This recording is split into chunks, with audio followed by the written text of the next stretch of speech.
Hey everybody, so this is the deck I want to show off for pre-Banlist but post-Photon Hypernova, so that I would probably be playing for the next two locals until until our tier overlords are hit fully. So we've got, so this is Kashtira Tearlaments for the most part. It's kind of an interesting take on the deck. It's been really fun, really interesting, and it just sort of, it takes it in a different direction. Yeah, let's talk about it. So we're playing 2 Rhino Heart, 3 Merly, 3 Shire and Still while we can, 3 Havness while we can, but now we're playing 2 Salik and 1 Meta Noise.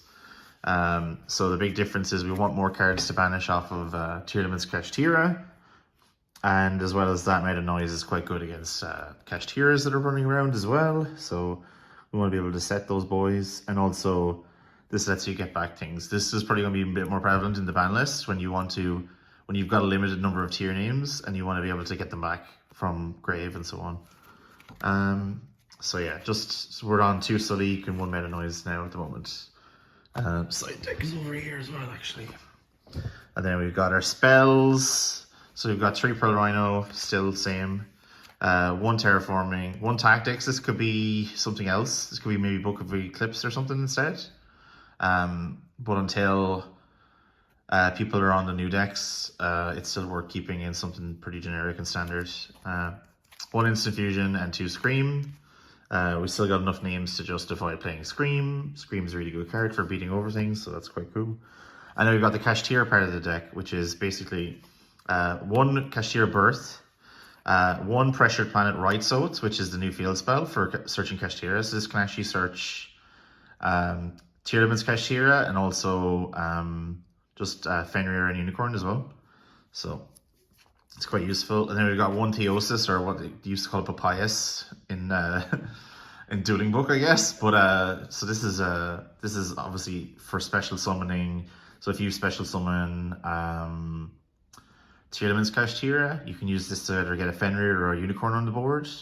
And also when it gets banished, you get to add back 1 of the Unicorns or so on as well. So it's really cool.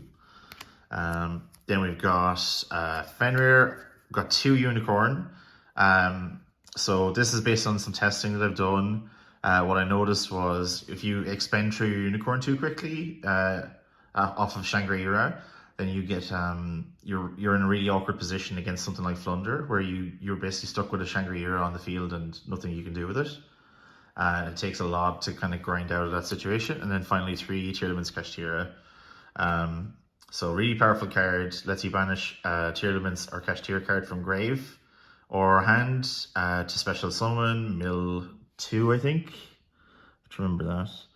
Yeah, mill 2, and then when it, or mills 3 when that happens, isn't it? Oh yeah, mills 3 when that happens, and then so on. It keeps going. It's really kind of cool. Either player's deck as well, so you can actually choose to annoy your opponent too. So that's kind of cool. Then we've got just the normal Ishizu things. Since we're just trying to make space, we're playing 3 Keldo, just 2 Agido. I usually like to play 3 Agido. 3 Medora, 3 Kelbeck, and 1 Orange Light. So with new format, new ban list and all that stuff, we'll have to figure out whether it makes sense to keep playing the Ishizus at all because they're only at 1, or whether to just sort of sub in things like Diviner and all that other stuff. I mean, Diviner is probably still useful, but just the one of each shuffler is kind of it's actually really bad for the deck, so that's fine. Yeah, so that's the main deck. It's 43 cards, I believe. Usually, I think most of my tier decks have been 43 cards. And then we come to extra deck, so we'll just talk about 1 Zeus. I would play 2 Zeus, but I only have 1. So we'll just play some more rank 4s. We play Redoer, Dweller, Baguska, and then we've got our rank 7s, which are Shangri-La, Diablosis, and Arise Heart. So the thing that you can do as well is if you're playing against Kashtira is you can steal their Shangri-La if they activate a monster effector in the main phase, and then put our Ice Heart on top as well. So, and he's just a big beater, so that's kind of cool. While Elf is still legal, we play Elf, we play Dark, and we play Sprint. And then we've got Rule Close, Dragstapelia, Kiklos, Garura, and Kaleidoheart. So well played Kiklos while it's still legal too. Other thing to mention as well is that we don't play Mud Dragon because it's very difficult to make. So that's all. You can't make it in this deck really because we don't play darks.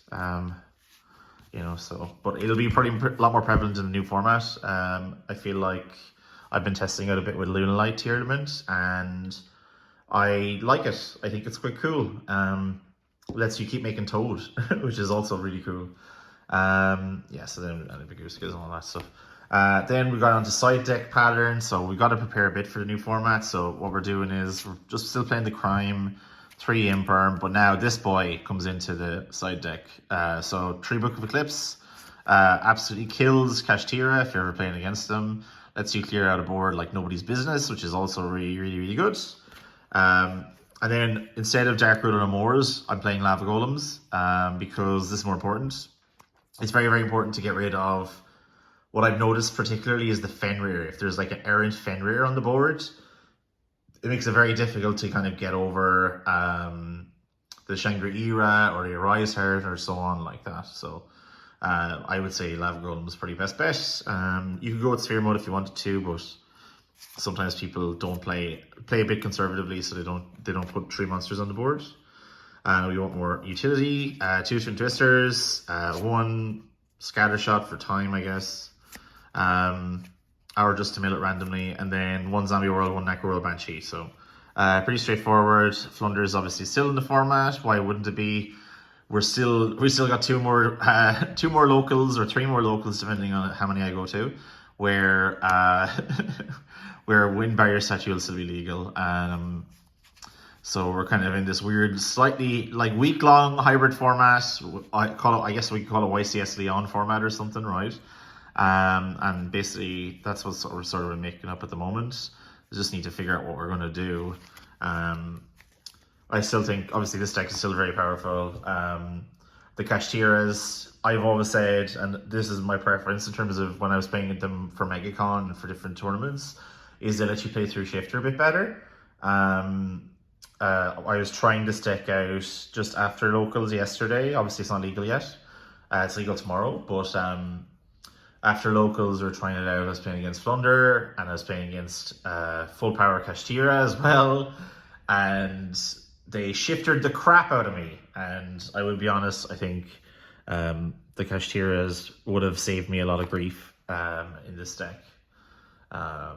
Especially, well, with the Flunder one, I did actually get to put them in, and they helped a lot in terms of staying alive and putting something on the board that you can use and sort of annoy your kind of opponent with.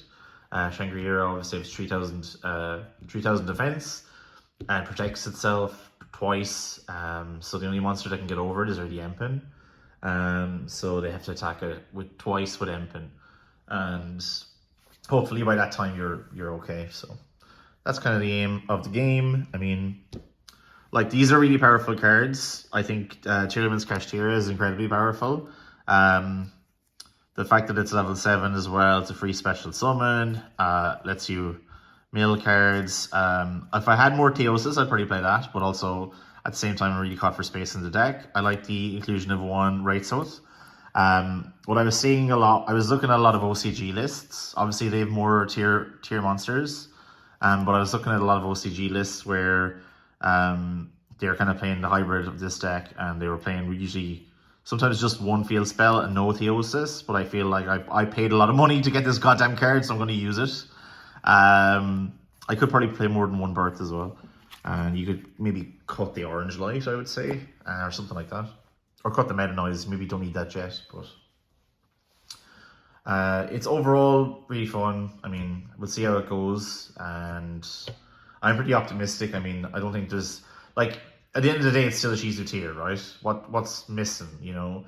You could put in really overpowered cards like Super Poly still, or you could just kind of go with a slightly more control-based version. Yeah, I mean, a Shangri-Ira is just like an incredible amount of pressure on the board, you know? Especially if you get to Unicorn. Unicorn's obviously really important in this deck. You only really need 1 Birth because of, what's the card? Oh yeah, because of the shufflers, you can put it back into the deck, so it doesn't really matter. Obviously, it will become more important as things kind of progress. Gives the opponent a lot to deal with and all that other stuff. Anyways, this is just like really in between deck list of what I'm hoping to play for the next two probably locals. We'll see how it goes tomorrow. If it tanks, I mean, we just like go back to the drawing board and play the normal version, or we'll keep playing this weird ass hybrid version, or we'll do something else. You know, I'm too lazy to build the new version of Branded yet, but it's on the way, I guess. That's about it. Thanks very much for your time. Like, rate, comment, subscribe. We're over 1,000 subscribers. I probably should do like a giveaway or something. I don't really want to, but because why should I give away things to you? It's all me. It's mine. And no, I'm joking. Pot of Greed is talking. But yeah, I mean, we'll maybe do something. So just keep posted, I guess. Yu-Gi-Oh!